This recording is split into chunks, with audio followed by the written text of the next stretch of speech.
Welcome to China Manufacturing Decoded from Sofeast, the podcast where we take you through some of the major topics facing importers and manufacturers in China today. Hi everybody, thanks for joining us for episode 56 of the pod. Adrian here, and I'm joined by Renaud. Hi Renaud. Hey, hi Adrian, how you doing? Yeah, good, thank you. I'm enjoying the summer, which has finally arrived. Yeah, here it's been raining most of the past week, but Oh dear. today was bright, sunny, and hot. Yeah, so that sounds pretty good. Everything okay over in Asia then? Yeah. Topic today is about product development agreements. So, what's in them, and why do you need one if you're an importer and you're working with suppliers in Asia? So, let's start off with explaining what a product development agreement is. Well, basically, there's like a continuum when you're going to work with a supplier in, China, Vietnam, India, Taiwan, whatever. Yeah. Okay, different countries. You're going to work with a supplier and you're going to purchase a product from them. There's a continuum between you pick something like, I don't know, a light bulb, and you say, okay, I want just this, the same. You change nothing. You just send it to me, and in that case, you're really just distributing, you're going to resell their products, right? So there's no Mm, product development at all. Still, you might want to cover some of your risks. However, there's no risk that they copy your product or anything like that. It's more like you might copy their product. So the supplier themselves might have some kind of distribution agreement or something, so some special requirements. But anyway, let's say this is one extreme. yeah. And then, there's different shades of gray. You tell them, oh, put my logo on it. You tell, oh, the packaging should be like this. And then you tell them, well, it should also have this, it should be that kind of maybe softer silicon rather than that ABS, whatever, ABS or TPU or whatever they're using. And then you can say maybe, oh, it needs this extra feature, and then all the way to you go to the manufacturer and you tell them, I have designed a product that's completely new. It's not like anything you have made before. So I'm just looking at you as a company that can help me make it, right? And maybe also develop it. And it's totally new. And in this extreme, the buyer, I'm I'm doing all the design. I own all of the intellectual property, right? So this is quite different from I go and I pick a light bulb and I say just ship me exactly that and Oh nothing yeah. different, right? Yeah, It's the yeah. opposite. So if you really brought something there in terms of your own design or maybe just ideas for extra functionality or just visual design. Maybe it's a garment and you say, okay, here's the print. I just designed it. Well, that's your intellectual property. You want to protect it. So Mm, in that case, what is the risk? You want to cover the risk that maybe the supplier will pretend that it's their own product. Maybe they will sell it to other customers. mm, You know, things like that. mm. Maybe they will do some of the work and then they will not share it with you. Maybe the source code or the if there's some electronics, maybe the layout and the schematics and the PCB design and things like that. They might not give it to you. They might just say, well, here's the sample, here's the prototype. But I don't tell you, what went into it, and I don't tell you also the component suppliers, because development is not just about the technical blueprint, if you want.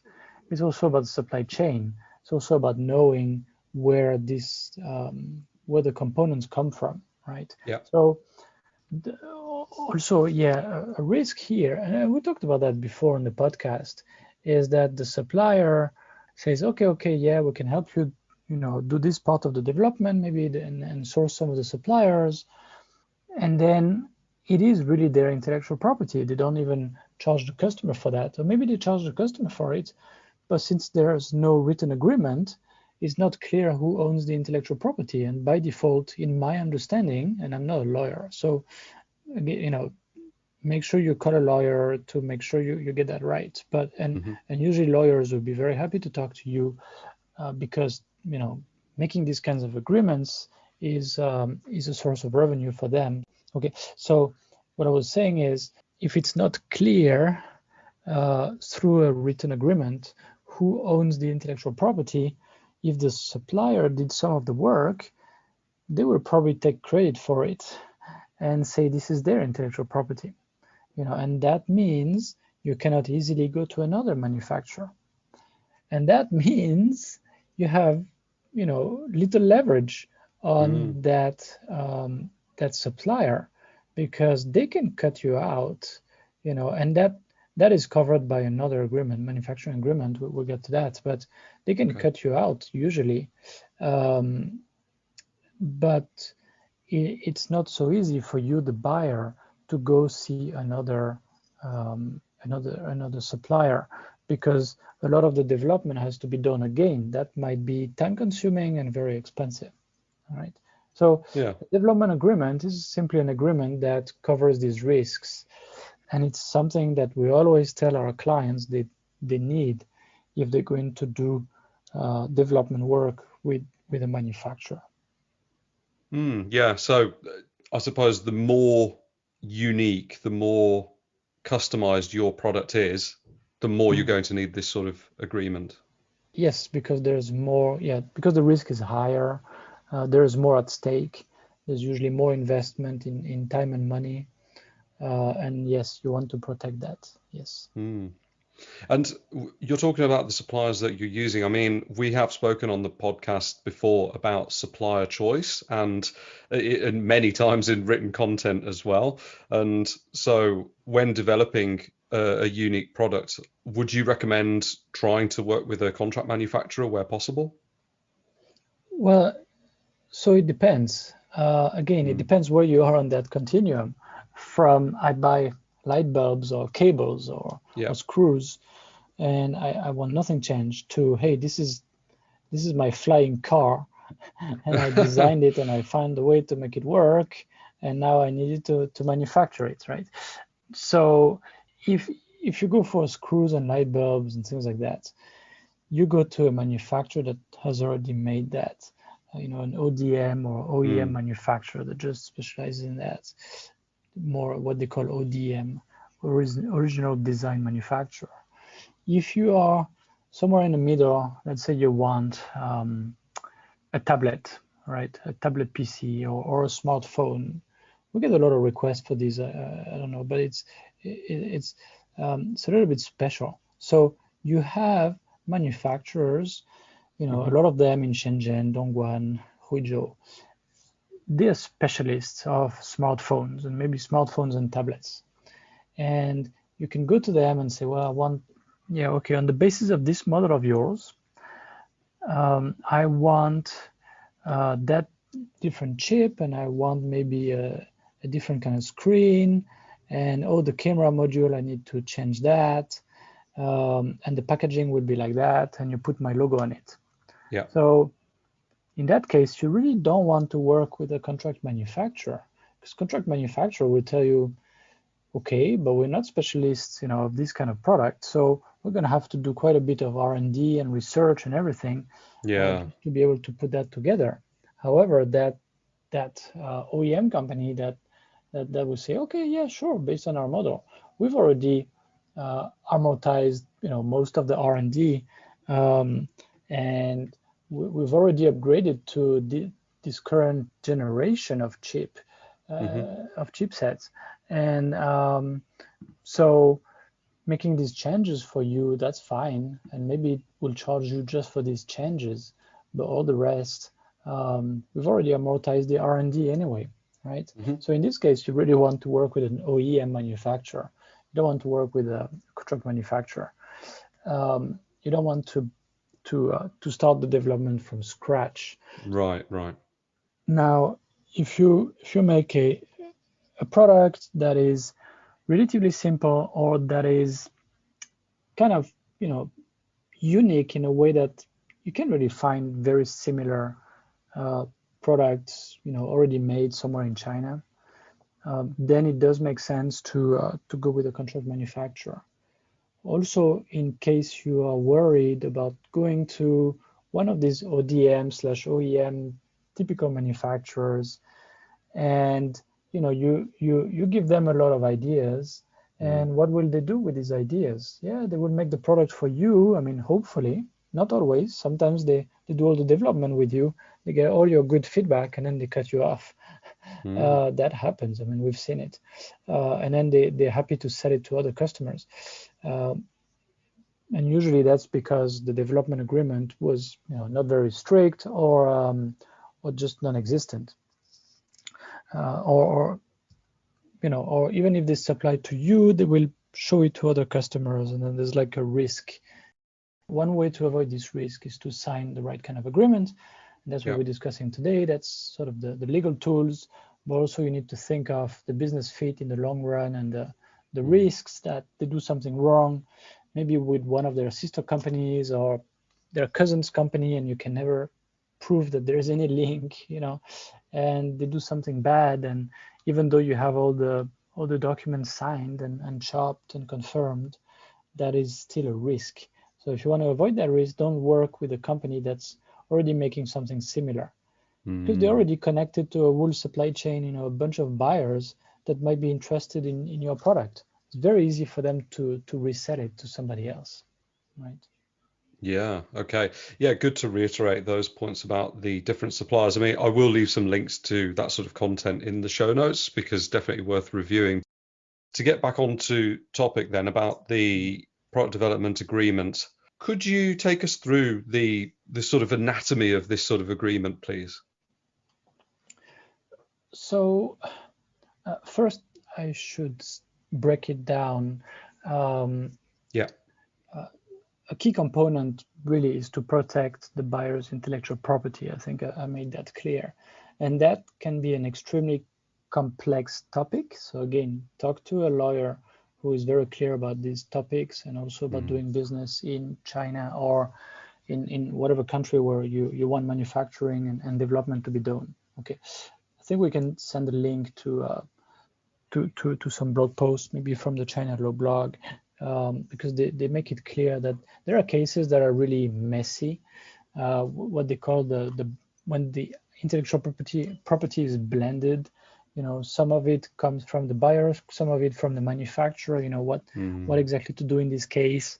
I'm not going to cover this topic, which is always a little bit complicated.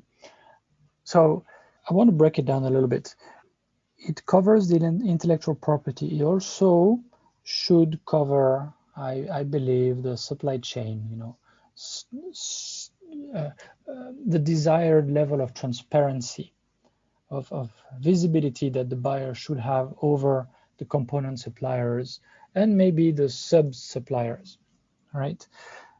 This is something that people tend to forget, but it's not all Mm. about the technical aspect, it's also about the supply chain aspects.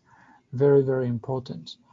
Uh, and also, I want to make a distinction. Um, Lawyers usually talk about the development agreement, which is something typically you sign before you start working with a supplier, or a design house. By the way, also it does apply Hmm. on product development, and then they also talk about the manufacturing agreement, which is supposed to be signed before manufacturing starts. Some people have it signed all the way at the beginning together with the development agreement. Sometimes certain topics are still very unclear. Typically the quality standard is not set. If it's a very new kind of product, um, the the warranty terms that are expected and things like that are not all very clear, and in that case you want to delay it a little bit. So there's development agreement, manufacturing agreement, and then there's something in the middle that lawyers tend not to really think of, but really, from my point of view, it is something in the middle, is the industrialization. It's really, okay, product development is getting all the design engineering and the supply chain setup and so on, all done, all confirmed with a prototype that looks alike, works alike, um, you know, is pretty much what the buyer wants, and the design, the product design is frozen. But Mm. then you can't just go into production with that. If it's an electromechanical product, if it's for automotive, aerospace, and things like that, you definitely cannot go direct into mass production. You need to also work on the development of the process, okay, and you need to maybe fabricate some tooling and validate it. You need um, to confirm that this exact product design can be made with these processes, these manufacturing processes. I think we did a podcast episode on the new product introduction process, NPI Yeah. process, and really that's what it's about, right?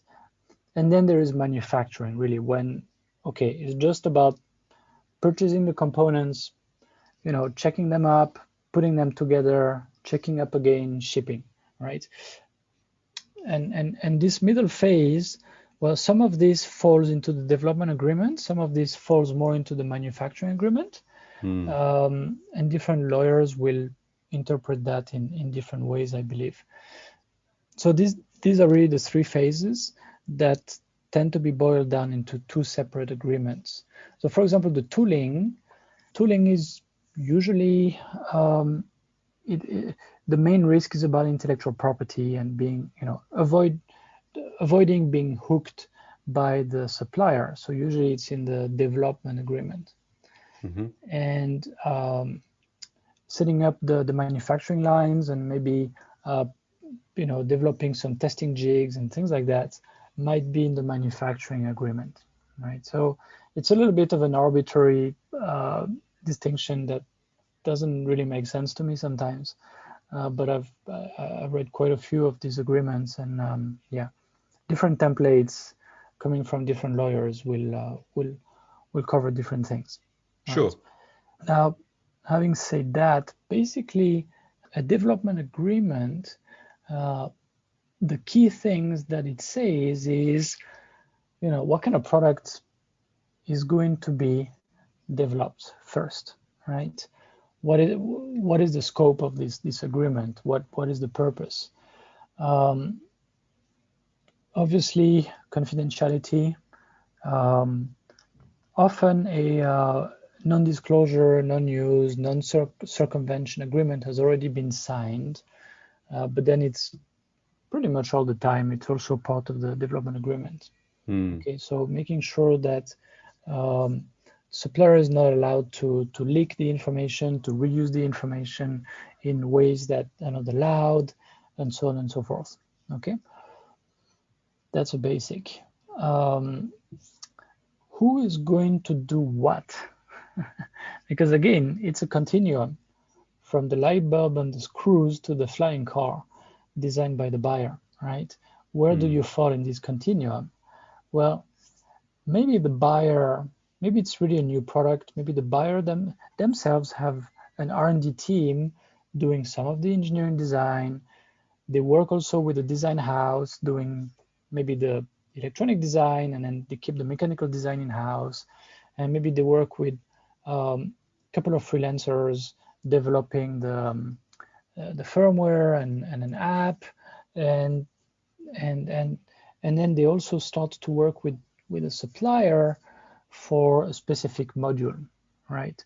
Oh, we need that kind of, I don't know, camera module. Well, these guys are specialists about that, about camera modules, and they can help us get the exact kind of camera module that we need. We don't need to redevelop it from scratch, right? Mm. This is not uncommon for relatively complex products. And then maybe that supplier for the camera module is just going to be just a component for that, just a supplier for that module. But then maybe the assembly together will be by yet another supplier, but that supplier will not be involved at that stage yet, right? So in that case, you want to make sure that the freelancers and the staff and the design house and that camera module supplier each sign an agreement about the development, about what are they going to do, what are their obligations, who owns the intellectual property, and so on and so forth. And they might be different, right? Now, in the case of a product, let's say relatively simple, the buyer goes directly to a manufacturer in, I don't know, in Shenzhen. In that case, okay, is the manufacturer going to do all the development? Sometimes that's the case. So, okay, so the manufacturer will say, okay, we can do the mechanical side for, $10,000, and we can do the electronic side for $3,000, and then the testing for another 2,000, and yada yada yada. Okay, and then the tooling we can make it, and it's going to be $6,000, and the packaging also, then we can do it, but you haven't confirmed the design and everything yet. Okay, so we'll price later, right? That's quite typical, right? And it's I said earlier, we always suggest to our clients that they put this on the table as early as possible. Hey, Mr. Supplier, yeah, I have to sign an agreement with you about the development before I share any more information, before you start any work. It's sorry, my advisors, my boss, my investors, whatever, my customer, they insist. They have to make sure that my company owns the intellectual property, so we have to have a paper about that. Is that okay? If you say that from the very beginning, it's going to be fine, and there's going to be no misunderstanding. Now, what I see is people who go to a manufacturer and then they say, well, yeah, I like this coffee machine, but I'd like it to be a little bit different, and with this extra functionality. And these two functionalities we don't need, so maybe just remove the buttons, and whatever, make some changes. And then the supplier says, okay, no problem, we do it. And then at one point, the buyer starts to talk with some of their own customers and with potential investors, and then they realize, oh, I got to make sure that I own the intellectual property, otherwise I really have nothing in my hands. And they go to the supplier, and the supplier is like, well, I already did some of the work, the engineering work for free, da da da da da. So and it's based on my product. I don't think you own any of the intellectual property here. And you know what? They're right. I mean, I back them up 100%. If the customer did not ask how much is going to cost me, how many hours of engineering you think you're going to spend on this, what about sourcing for this extra piece of material that I mentioned, what about this, what about that? As a customer, you just provided an idea and you had the manufacturer work for free. You are not going to own the deliverables of their free work, right? And believe me, all Chinese suppliers think like that, right? If you don't pay for it, if you don't have a clear agreement about that, it's not yours. Yeah, I mean, it's kind of fair enough. Yeah, of course. Now, if you're in that situation, you can still, talk to a lawyer. They will have some suggestions. If they've seen a lot of similar situations, they will have some ideas. Maybe they will say, okay, well, they own the intellectual property. and only they can manufacture it, but they cannot sell it to anybody else. Mm. And they have to give you a bit of transparency on their pricing so that they cannot go crazy on their pricing to you, I mean, on their costing, I mean, so they Hmm. cannot try to lock their price if possible with a simple formula. I mean, there's certain things you can do to protect yourself against some of the risks, but you're not going to own the intellectual property. Hmm. That you know that's sort of a given, right? And then yes, I mentioned that intellectual property rights, that's very important. Who will have what rights? Now, there's a difference between having a paper that says I own all intellectual property rights and actually having also all the deliverables, right? Mm. The 3D CAD drawing in step format, um, the bill of materials with all the details, including the contact information and name of the suppliers and the price and the MOQ and the lead time and so on. I mean, if you don't have these deliverables, do you really own your product?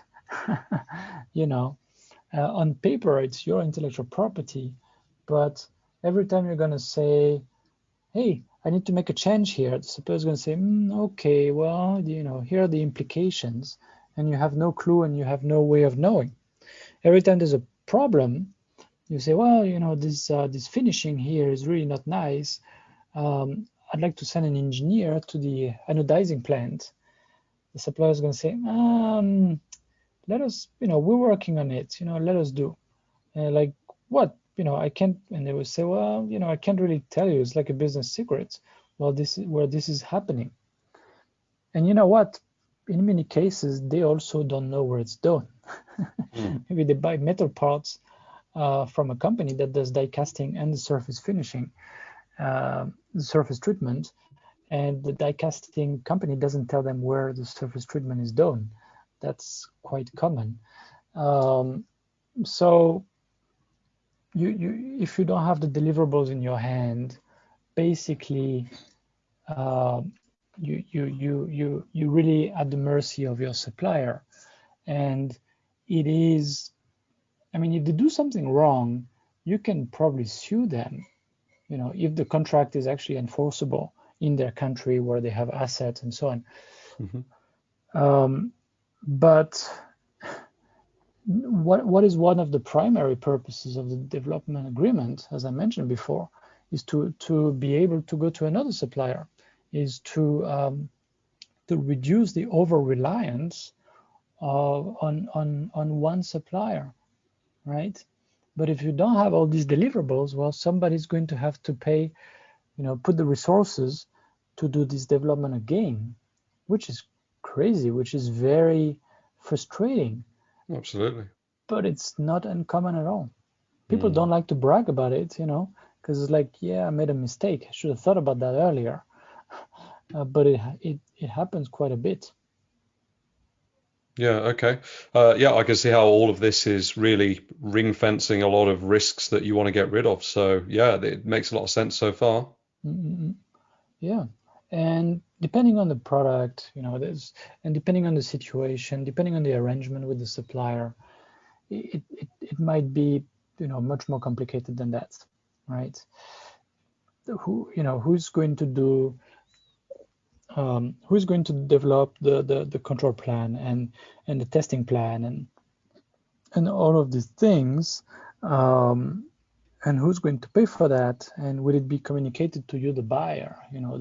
That's more about the manufacturing process, but you better also cover these bases just to avoid getting to the point where, okay, the product is developed, that's done, we've respected the agreement, now let's go into manufacturing, and then they don't agree on some key terms, uh, and you're back to facing the same risks, Mm. right?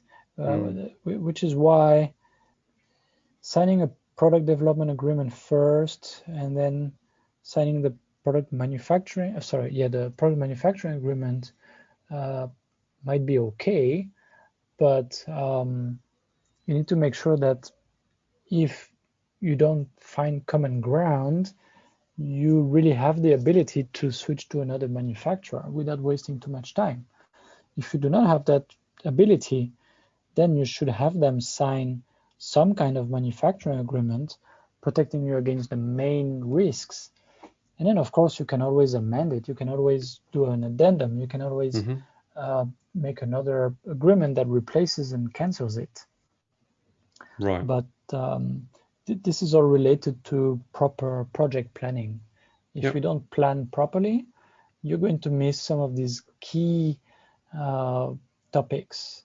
And yeah, if you're doing business with a company that is not aligned with you, that doesn't really understand what, how you want to do business, or a company that is just not a good company, not honest, this might become a very big problem. So the product development agreement, excellent for reducing the risks and fundamentally keeping control over our project. Yes, it's about setting the expectations. It's about keeping some leverage, and what we always say, transparency and control. Yeah. These are legal tools that help you have transparency over your supply chain, transparency over what happens, and control, so that you don't have too many bad surprises, right? And the ability to do a lot of monitoring if needed. So that is really, really very important.